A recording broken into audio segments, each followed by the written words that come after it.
Hey, what's up, tubers? It's Tony, and I'm back today with a demonstration of a video that I made a couple of days ago where I spoke of how to remove a stripped screw that holds down your map sensor on your Honda Odyssey, your Honda Civics, your old Honda Accords, your Outback Foresters, Saturn Views, and Saturn Ions, and the list probably goes on and on and on.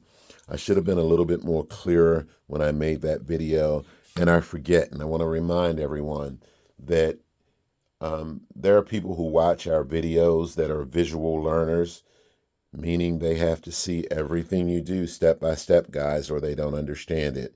And I don't have a problem with that.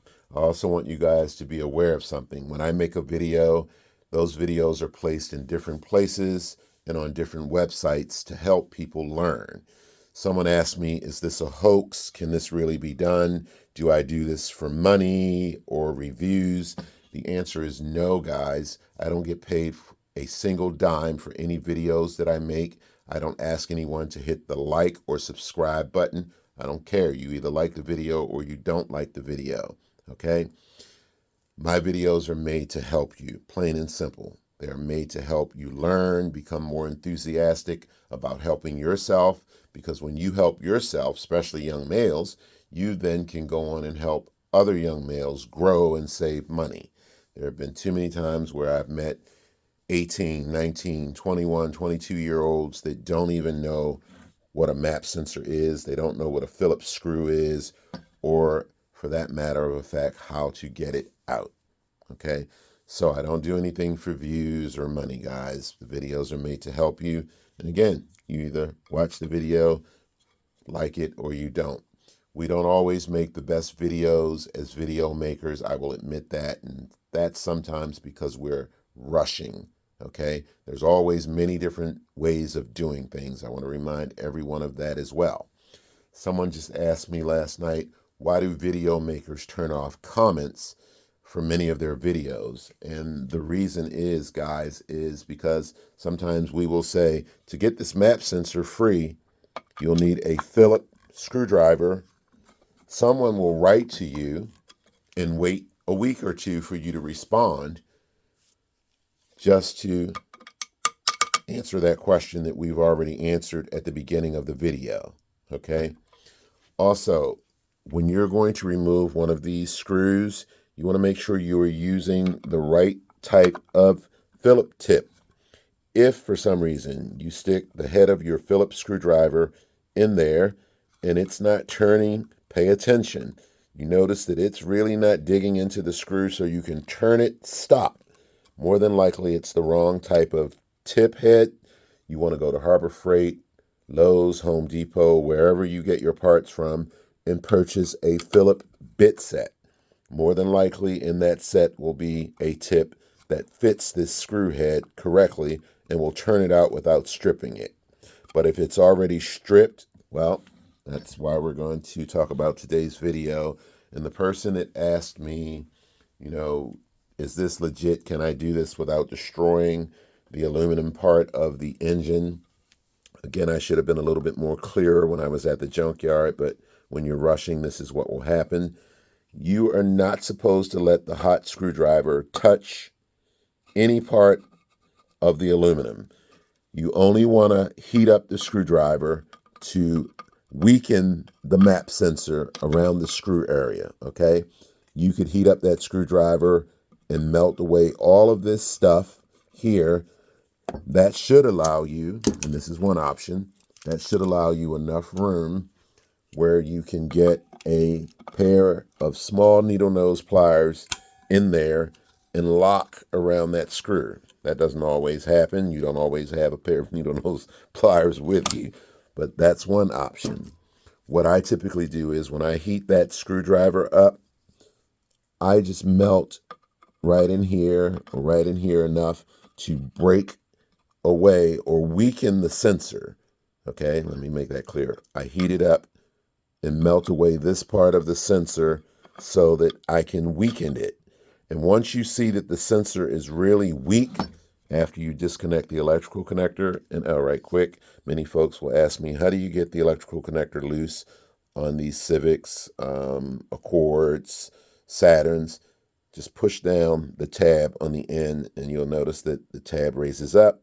Then you can pull the electrical connector away from the sensor. And you want to make sure you do this first before you use the heated method. You don't want to destroy the sensor by accident. So I am going to use this propane set that I got from Harbor Freight. You can get it at Walmart, Home Depot, Lowe's. These igniters are also sold in the same place. And what I do, guys, is I will turn my propane tank on, get my old trusty flat blade screwdriver that has seen heat many, many times, and I will heat it up until it's flaming red. I'll be back in a moment. Okay, folks, I'm back. Now, you want to also make sure that you don't burn yourself, okay?